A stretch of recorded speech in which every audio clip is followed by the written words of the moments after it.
Welcome to Sasi media. Bigg Boss நடிகை ஒருத்தவங்க வந்து நம்ம தளபதி விஜயை வந்து தாறுமாறாக விமர்சனம் பண்ணியிருக்காங்க.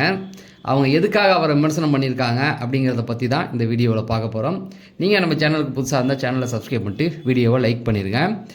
ஸோ விஜய் அவர்கள் சமீபத்தில் ஒரு மீட்டிங்கில் பேசியிருக்காங்க. அதில் பேசும்பொழுது ஒரு காளையை வந்து ஒரு குட்டி கதை சொல்லுவாங்கள்ல, அந்த மாதிரி ஒரு காளையை வச்சு கதை சொல்லியிருக்காங்க.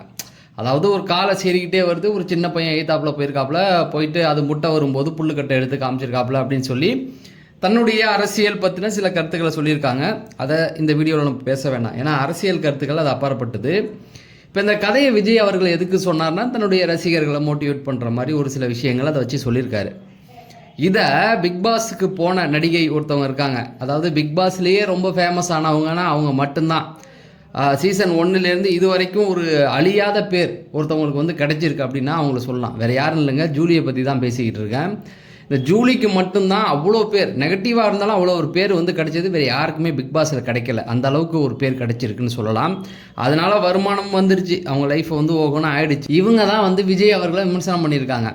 அவங்க என்னென்ன விமர்சனம் பண்ணியிருக்காங்க அப்படின்னா, இந்த புல்லு கதையெல்லாம் வச்சு சொல்கிறீங்களோ, சின்ன பையன் வந்து காலைக்கு முன்னாடி போய் நிற்கிறான்னு, உங்கள் ரசிகர்லாம் சின்ன பசங்க தான், நீங்கள் சொன்ன கதையை கேட்டு போய் அங்கே நின்றுட்டானுங்கன்னா செத்தவங்க ஒரு 50 பேர் கணக்கு சொல்கிறாங்க, அது 50 பேராகவே இருக்கட்டும்னு அதிகமாக்கி விட்றாதீங்க அப்படிங்கிற மாதிரி சொல்கிறாங்க.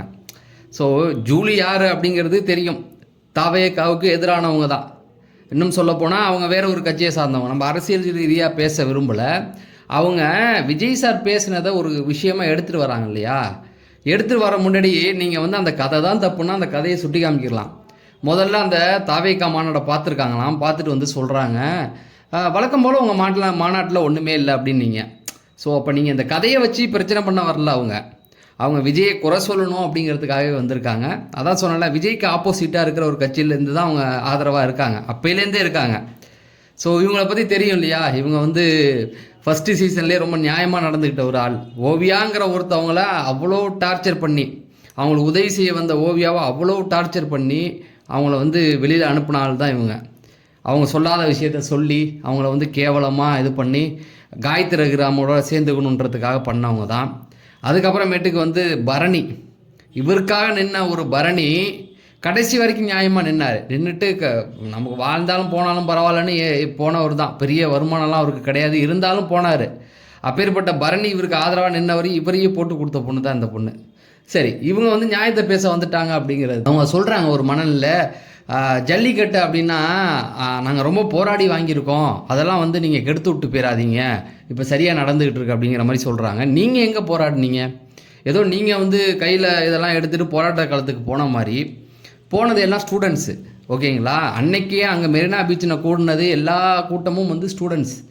நீங்கள் அங்கே போய் நின்றுக்கிட்டு முன்னாடி நின்னீங்க, அவ்வளோதான். நீங்கள்லாம் உங்களை அங்கே அனுப்பியது ஒரு கட்சி, நீங்கள் போய் அங்கே நின்றுக்கிட்டு அவங்கள ஸ்டூடெண்ட்ஸுக்கு ஆதரவாக பேசலை, ஏடிஎம்கே விமர்சனம் பண்ணிகிட்டு இருந்தீங்க. இன்றைக்கி தாவேக்காவை விமர்சனம் பண்ணுறாங்களா, அன்றைக்கி ஜல்லிக்கட்டில் நின்று ஏடிஎம்கே விமர்சனம் பண்ணிகிட்டு இருந்தவங்க இவங்க. எதுக்கு இதெல்லாம் நான் சொல்கிறேன் அப்படின்னு பார்த்தீங்கன்னா, இவங்க ஏதோ முன்னெடுத்து அந்த போராட்டத்தை போராடி இவங்க வாங்கி கொடுத்த மாதிரி பேசுகிறேன். நீங்களும் இருந்தீங்க அங்கே, மீடியா வெளிச்சம் உங்கள் மேலே பட்டது அப்படின்னு பார்த்தீங்கன்னா உங்கள் பின்னாடி இருக்கிற ஒரு கட்சி வந்து அதன் மூலியமாக உங்களுக்கு அது வந்து கிடைச்சதே தவிர நீங்கள் எதுவும் பண்ணலாம். அன்றைக்கி ஸ்டூடெண்ட்ஸ் போய் நின்னாங்க. சரி, இப்போ என்ன சொல்கிறாங்க அப்படின்னா, நீங்கள் இந்த கதை சொல்லிட்டீங்க இல்லையா, விஜய் சார் வந்து ஒரு காலை வருது, அந்த பையன் உடனே சின்ன பையன் என்ன பண்ணுறான், புல்லுக்கட்டை எடுத்து அந்த காலைக்கு முன்னாடி நீட்டுறான், அந்த காலை கோவத்தெல்லாம் மறந்து அந்த புல்லுக்கட்டை இது பண்ண ஆரம்பிச்சுன்னு சொன்னார். இப்போ இவங்க எதை வச்சு உதாரணம் சொல்கிறாங்கன்னா, நீங்கள் இப்படி சொல்லிட்டீங்கள விஜய் சார், நீங்கள் என்ன சொன்னதுனால இது என்ன ஆகும் அப்படின்னா, உங்கள் ரசிகர்லாம் வந்து மைனராக இருக்காங்க, உடனே வந்து என்ன பண்ணுவோம், ஜல்லிக்கட்டுக்கிட்டு போய் காளைகிட்டெல்லாம் வந்து புல்லை எடுத்து காமிக்க ஆரம்பிச்சிருவாங்க, காளைங்க கடுப்பாகி அவனை கொண்டுட்டு போயிடும், குத்தி கொண்டுட்டு போயிடும், செத்தது வந்து ஒரு 50 பேராகவே இருக்கட்டுமே, ஏன் அதிகப்படுத்தி காட்டுறீங்க, அதிக ஆக்கிடாதீங்க அப்படிங்கிற மாதிரி விஜய் சாருக்கு இவங்க புத்திமதி சொல்கிறாங்க. இவங்க என்னத்தை பார்த்தீங்களா, அவர் ஒரு கதை சொல்லியிருக்காரு, கதையாக சொன்ன விஷயத்தை இவங்க உண்மையாக்க பார்க்குறாங்க. 50 பேரே இருக்கட்டும், செத்தது அதிகமாக்கிறாதீங்க அப்படின்னு. முதல்ல ஜல்லிக்கட்டு நடக்கும்போது வயசை வச்சு தானே உள்ளே விடுவாங்க. ஜல்லிக்கட்டு நடத்துகிறவங்கன்னா அவ்வளோ கேனாங்களா? நீங்கள் தானே வாங்கி கொடுத்தீங்க, அப்போ நெறிமுறைகளையும் ஃபாலோ பண்ணிக்கிட்டு தானே இருக்காங்க. அப்போ தப்பாக வாங்கி கொடுத்துருக்கீங்களா ஜூலி? நீங்கள் கரெக்டாக தானே வாங்கி கொடுத்துருக்கீங்க. ஜல்லிக்கட்டுக்கு உள்ளே இறங்கணுன்னா அது உள்ளே நம்ம இறங்கணுன்னா அதுக்கு வயசு இருக்குல்ல. இந்த வயசுக்குள்ளே இருக்கவங்க உள்ளே அனுப்ப மாட்டாங்கன்னு தான் சொல்லியிருக்காங்க. அப்போ நீங்கள் தப்பாக வாங்கி கொடுத்துட்டீங்களா? அந்த வயசை ஃபாலோ பண்ணி தானே உள்ளே எல்லாம் விளையாண்டுட்டு இருக்காங்க. அப்படி இருக்கும்போது எப்படி சின்ன பசங்களை முதல்ல உள்ளே விடுவாங்க? அது உங்களுக்கு தெரியுமா தெரியாதா? அப்போ நீங்கள் தான் போராடி வாங்கி கொடுத்துருக்கீங்க இல்லையா? அப்போ அந்த நெறிமுறைகள்லாம் இப்போ கரெக்டாக ஃபாலோ பண்ணுறதா சொல்கிறாங்க ஜூலியே. கரெக்டாக ஃபாலோ பண்ணுறதா இருந்தால் சின்ன பசங்களை உள்ளே விட மாட்டாங்களே. வயது கணக்கு இருக்குது, வயசை வச்சு தான் உள்ளே விடுவாங்க. இந்த பொண்ணு வந்து பப்ளிசிட்டிக்காக விஜய் சாரை செண்டி பார்த்துக்கிட்டு இருக்கு அப்படிங்கிற மாதிரி தான் தோணுது.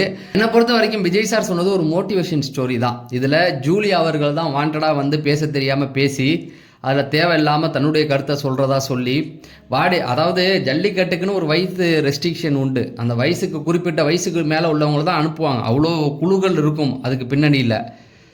ஏனோ தானன்னு எல்லாரையும் அனுப்பிட மாட்டாங்க. இந்த அம்மாவுக்கு அதுவே தெரியல. இவங்க தான் ஜல்லிக்கட்டை போராட்டி வாங்கி கொடுத்ததா சொல்கிறாங்க. மைனர் பசங்களை உள்ளே அனுப்ப மாட்டாங்க.